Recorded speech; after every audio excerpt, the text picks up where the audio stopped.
When you step in research तो आपके लिए सबसे बड़ा प्रॉब्लम अपने रिसर्च एरिया की सिलेक्शन होती है। रिसर्च एरिया कैसे सिलेक्ट करते हैं, रिसर्च एरिया को हम डिफाइन किस तरह से करते हैं, आपके रिसर्च एरिया को कितना ब्रॉड या कितना नैरो होना चाहिए, इस वीडियो में हम इन तमाम चीज़ों के बारे में जानेंगे।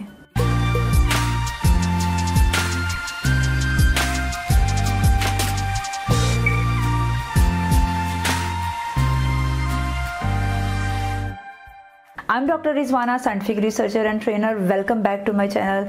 Today we are going to learn about research area. जब हम research area की बात करते हैं, ये एक ऐसा प्रॉब्लम है नए आने वाले रिसर्चर के लिए जिसका आंसर ढूंढते ढूंढते वो काफ़ी ज़्यादा कन्फ्यूजन्स का शिकार होता है और बाज़ औक़ात उसको प्रॉपर गाइडलाइन नहीं मिल रही होती अपने सीनियर्स की तरफ से, अपने मेंटोर्स की तरफ से, अपने सुपरवाइजर्स की तरफ से, और यहीं से वो बहुत सारी गलतियाँ करना शुरू हो जाता है।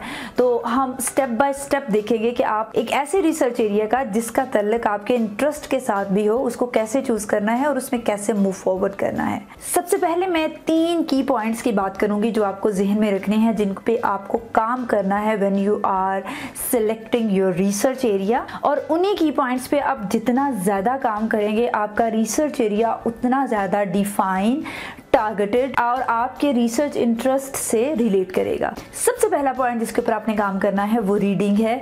अब जितना ज़्यादा आप रीडिंग करेंगे उतने ज़्यादा आप नैरो डाउन होते जाएंगे टुवर्ड्स योर रिसर्च एरिया। आप किसी भी रिसर्च ग्रुप से बिलोंग करते हैं तो उस रिसर्च ग्रुप को आप ब्रॉड स्पेक्ट्रम पे स्टडी करना शुरू कीजिए। For example we talk about the chemistry, तो केमिस्ट्री में भी डिफरेंट ब्रांचेस हैं। अगर आप ऑर्गेनिक केमिस्ट्री के स्टूडेंट हैं तो आप डेफिनेटली ऑर्गेनिक केमिस्ट्री में जिन मेजर एरियाज पे काम हो रहा है उनको आप एक दफ़ा देखेंगे। उन एरियाज़ को देखने के बाद, उनका एक रिव्यू लेने के बाद नेक्स्ट स्टेप आपका उस एरिया की तरफ होगा जिसमें आप फील कर रहे हैं कि आपका इंटरेस्ट है, या आपके अच्छे मेंटोर्स उसमें मौजूद हैं, या अच्छी लेबॉर्ट्रीज उसमें मौजूद हैं, अच्छे फैसिलिटेटर हैं, अच्छे आपके रिसर्च सुपरवाइज़र हैं, अच्छे सीनियर्स हैं, अच्छा लैब इक्विपमेंट है। डेफिनेटली ये सारी चीज़ें बहुत मेजर रोल प्ले करती हैं towards selection your research area along with your research interest. ठीक है, तो ये सारी चीजें जब आपके जहन में होंगी और आप ऐसे स्पेसिफिक रिसर्च एरिया की तरफ चले जाएंगे जिसमें से आप जो है अपना रिसर्च हिपोथेसिस जो है उसको डेवलप करेंगे। और हमारा सेकंड स्टेप इसी से रिलेट करता है that when you get specified towards research area, तो उसके बाद आपने क्या करना है, उसमें से एक हिपोथेसिस जो है उसको बिल्ड करना है। हिपोथेसिस बिल्ड करने के बाद दोबारा से आपने उसके ऊपर इतना लिटरेचर सर्वे करना है so that you can become an expert in your topic. ठीक है, तो 3 स्टेप्स हैं और जिनके ऊपर काम करना है और जिनकी डिटेल्स को हम डिस्कस करने जा रहे हैं। The first one is reading, the second one is identifying and the hypothesis और research question, and the third one is to become an expert in your topic. और अपने रिसर्च टॉपिक में एक्सपर्टीज आपको maximum background knowledge की reading से आएंगी। और जब आप बैकग्राउंड नॉलेज या लिटरेचर सर्वे या लिटरेचर रीड आउट कर रहे होते हैं तो कुछ चीजें होती हैं जिनको आपने माइंड में रखना होता है ताकि आप अपने जो सेट टारगेटेड्स हैं जिनका हमने पहले जिक्र किया उनको अचीव कर सकें। तो पहला पॉइंट जिसको आपने जहन में रखना है वो ये है read in a great deal. इतना ज़्यादा पढ़ें कि आपको लगे कि आपने अपने स्पेसिफिक टॉपिक को डिसाइड करने से पहले, स्पेसिफिक रिसर्च एरिया को डिसाइड करने से पहले आपने जितनी भी स्टडी आपको करनी चाहिए थी आपने कर ली। आपने बाकी तमाम एरिया ऑफ रिसर्च को अच्छे से जान के फिर डिसाइड किया कि आपका स्पेसिफिक रिसर्च एरिया जो है वो कौन सा होना चाहिए। फॉर एग्जाम्पल अगर हम बात करते हैं केमिस्ट्री की और ऑर्गेनिक केमिस्ट्री की, तो ऑर्गेनिक केमिस्ट्री में सिंथेसिस पे भी काम हो रहा है, नेचुरल प्रोडक्ट्स पे भी काम हो रहा है। वहाँ पर आपको डिफरेंट तरह के एरिया ऑफ रिसर्च मिलेंगे। आयनिक लिक्विड्स है, ग्रीन केमिस्ट्री है, ठीक है, उसके अलावा आपको जो है कैटालिसिस पे काम मिलेगा, आपको नैनो मटेरियल्स पे काम मिलेगा। और उसके बाद आप जो है वो डिसाइड करते हैं कि आपका इंटरेस्ट जो है वो कौन सी ब्रांच ऑफ रिसर्च की तरफ है। आप ग्रीन केमिस्ट्री की तरफ जाना चाहते हैं, आप नेचुरल प्रोडक्ट्स की तरफ जाना चाहते हैं, आप ऑर्गेनिक सिंथेसिस की तरफ जाना चाहते हैं, आप कौन सी ऐसी मेन ब्रांच है जिसमें आपका इंटरेस्ट ज़्यादा और आपका जो टारगेट है, आपका जो इंटरेस्ट है जिसको लेके आप सारी रिसर्च करना चाह रहे हैं, कौन सा field field of study, field of research ऐसा है जिसको अडॉप्ट करके आप अपने उस टारगेट तक पहुंच सकते हैं। और फिर कोशिश करें कि आप उस तरह का लिटरेचर पढ़ें जो ज़्यादा साइटेड है। साइटेशन, आप जब लिटरेचर कोई भी रिसर्च पेपर खोलते हैं तो इसके ऊपर आ रही होती हैं, जितनी ज़्यादा साइटेशन होती है उसका मतलब होता है कि उतना ज़्यादा वो वर्क पॉपुलर है, लोग उसको पढ़ रहे हैं, उसकी ऑथेंटिसिटी ज़्यादा है। ठीक है, तो मोस्ट साइटेड वर्क जो होता है, मैं हमेशा कहती हूँ कि आप अपना लिटरेचर रिव्यू करते हुए, लिटरेचर लिखते हुए मोस्ट साइटेड, मोस्ट जो रीड हुआ हुआ लिटरेचर है उसको ज़रूर पढ़ें, उसको ज़रूर कोट करें। और फिर उसके बाद आप अपने जो रिसर्च एरिया आपने सेलेक्ट किया है उससे रिलेटेड जो रिसेंट वर्क है उसको डिटेल से थॉरोली पढ़ लें, क्योंकि वही वो रिसर्च है जिसकी बेस पे जाके आप रिसर्च गैप फाइंड आउट करेंगे, आप अपना रिसर्च हाइपोथेसिस और आप अपना रिसर्च क्वेश्चन जो है उसको डेवलप करेंगे। ठीक है, तो आपने रीड आउट करना है एज मैक्सिमम एज पॉसिबल, आपने मोस्ट साइटेड वर्क को ज़्यादा से ज़्यादा पढ़ना है और उसके बाद आपने क्या करना है कि जो लेटेस्ट रिसर्च है उसको ज़्यादा डीपली और ज़्यादा जो है वो थॉरली स्टडी करना है, ताकि आपको पता चल सके कि जो रीसेंट वर्क हुआ हुआ है उसमें कौन सी ऐसी चीज़ें हैं जिनको कवर कर लिया गया है। हो सकता है कि आप मोस्ट रीसेंट वर्क के कुछ पेपर्स इग्नोर कर दें और फिर आपको पता चले कि आपने जिस चीज़ के ऊपर अपना रिसर्च हाइपोथेसिस डेवलप किया उसके ऊपर तो ऑलरेडी काम हो चुका है। ठीक है, तो अपना रीसेंट वर्क जो आपके रिसर्च एरिया से रिलेटेड है उसको एज मैक्सिमम एज पॉसिबल ज़्यादा डिटेल से पढ़ने की कोशिश करें। अब रिसर्च एरिया आपका कितना ब्रॉड होना चाहिए और कितना नैरो होना चाहिए, ये एक बहुत कंफ्यूजिंग चीज़ है जो ज़्यादातर बच्चों को कंफ्यूज करती है।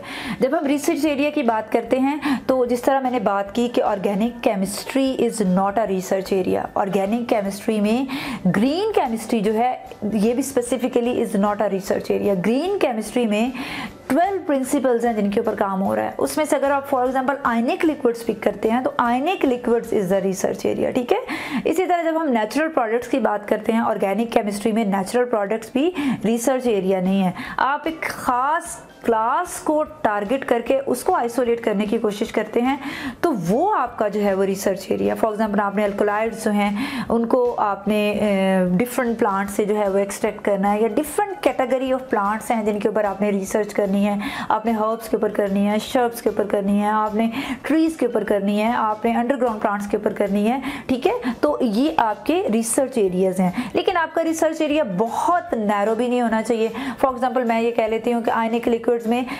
अमिडाजोल बेस्ड आयनिक लिक्विड्स जो हैं मैं उनके ऊपर रिसर्च, ये मेरा रिसर्च एरिया, तो ये आपका रिसर्च एरिया नहीं है।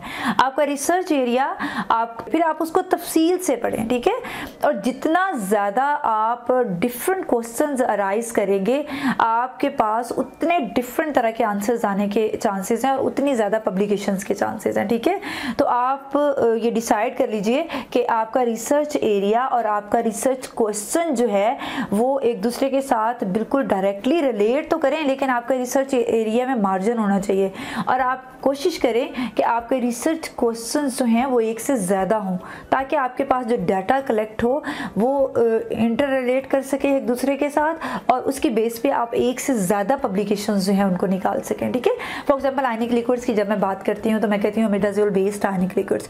अगर मैं इसको चेक करती हूँ कि imidazole based ionic liquids for example for the use of imidazole based ionic liquids in the extraction chemistry, तो एक्सट्रैक्शन में डिफरेंट तरह के एक्सट्रैक्शन जो हैं उनको मैं कर सकती हूँ। इसके अंदर मैं नेचुरल प्रोडक्ट्स की एक्सट्रैक्शन कर सकती हूँ, मैं सी प्लांट्स की एक्सट्रैक्शन कर सकती हूँ। ठीक है, मैं डिफरेंट तरह के जो बैक्टीरिया है, फंजाई हैं, उनको इससे एक्सट्रैक्ट कर सकती हूँ। तो प्लांट्स में और एनिमल्स में इसको स्पेसिफाई करके मैं डिफरेंट तरह के एक्सट्रैक्शंस करके उनको इंटरलेट करके अपना रिजल्ट जो है उसको भी इंटरप्रेट कर सकती हूँ। और इसके अलावा मेरे पास मल्टीपल चांसेस होंगे कि मैं अपना रिजल्ट जो है उनको उनसे एक से ज़्यादा रिजल्ट्स जो हैं उनको प्रोड्यूस कर सकूं। तो आप अपने रिसर्च एरिया को थोड़ा सा ब्रॉड रखेंगे, उसको इतना नैरो नहीं रखेंगे। उसका फ़ायदा यही है कि आपके रिजल्ट्स जो हैं वो ज़्यादा ब्रॉड स्पेक्ट्रम पे आएंगे। अब रिसर्च टॉपिक किस तरह से सिलेक्ट करते हैं इस पे मेरी वीडियो ऑलरेडी अवेलेबल है, आप उसको बहुत डिटेल से देखें। लेकिन यहाँ पर मैं कुछ की पॉइंट्स जो हैं उनको ज़रूर मेंशन करना चाहूँगी कि जब आप रिसर्च टॉपिक सेलेक्ट करते हैं तो रिसर्च टॉपिक जो है वो आपके एरिया ऑफ इंटरेस्ट से होना चाहिए। एरिया ऑफ इंटरेस्ट बहुत मैटर करता है। ठीक है, और एरिया ऑफ इंटरेस्ट कैसे डेवलप होता है? स्टडी से डेवलप होता है। जितना ज़्यादा आप लिटरेचर पढ़ोगे उतना ज़्यादा आप अपने एरिया ऑफ इंटरेस्ट जो है उसको जान सकोगे और एरिया ऑफ इंटरेस्ट से उसको डेवलप डेवलप कर सकोगे।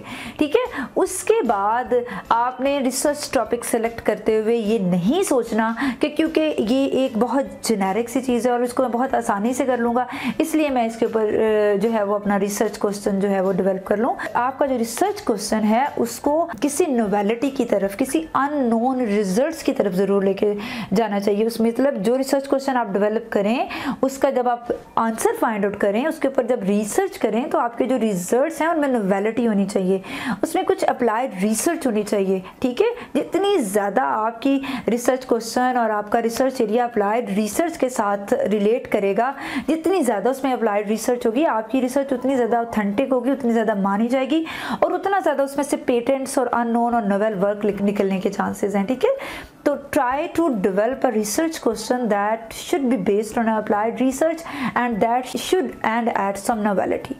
At the end, you are not the only person who is going to select about your research area and research question. Definitely, you have to discuss it with your supervisor. You have to discuss before going to your supervisor. You have to discuss it with your seniors. अपने जो lab fellows हैं उनके साथ discuss कीजिए, अपने seniors के साथ discuss कीजिए। स्पेसिफिकली अगर आप कोई आपके फील्ड में उस चीज़ के ऊपर रिसर्च कर रहा है तो उसके साथ बहुत डिटेल में मीटिंग्स रखें। ठीक है, क्योंकि उसने उसके ऊपर लिटरेचर सर्वे किया हुआ है, उसके ऊपर डेली बेसिस पे उसका नॉलेज अपडेट हो रहा है, उसने उसके ऊपर रिसर्च भी की हुई है, तो वो आपको उसके सारे हार्ड एरियाज भी बताएगा कि कहाँ कहाँ पे आपको डिफ़िकल्टीज हो सकती हैं। वो आपको ये भी बताएगा, कुछ शॉर्टकट्स भी बताएगा। तो डेफिनेटली आपके लिए आपको वो कुछ इमर्जिंग चीज़ें भी बताएगा कि आप इस पर कर सकते हो। तो बहुत सारे नॉलेज आइडियाज शेयरिंग जो है ये बहुत ज़रूरी है।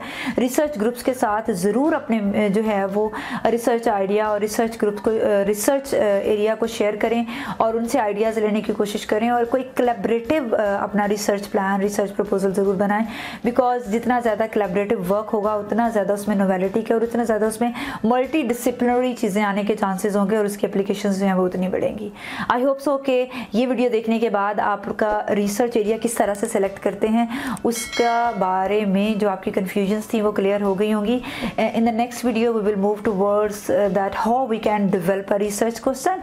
टिल देन आप अपना बहुत सारा ख्याल रखें और कमेंट सेक्शन में कमेंट करें उन तमाम टॉपिक्स के नाम, रिसर्च से रिलेटेड, मोटिवेशन से रिलेटेड, केमिस्ट्री टॉपिक से रिलेटेड जिनके बारे में आप इस चैनल से जानना चाहते हैं, और इन तमाम वीडियोस को शेयर करें उन तमाम लोगों तक जिनके बारे में आप ये समझते हैं कि उनको इनकी ज़रूरत है और आप उनको किसी भी तरीके से हेल्प आउट कर सकते हैं। अपना बहुत सारा ख्याल रखें। We will meet in the next lecture. Till then take care, bye bye.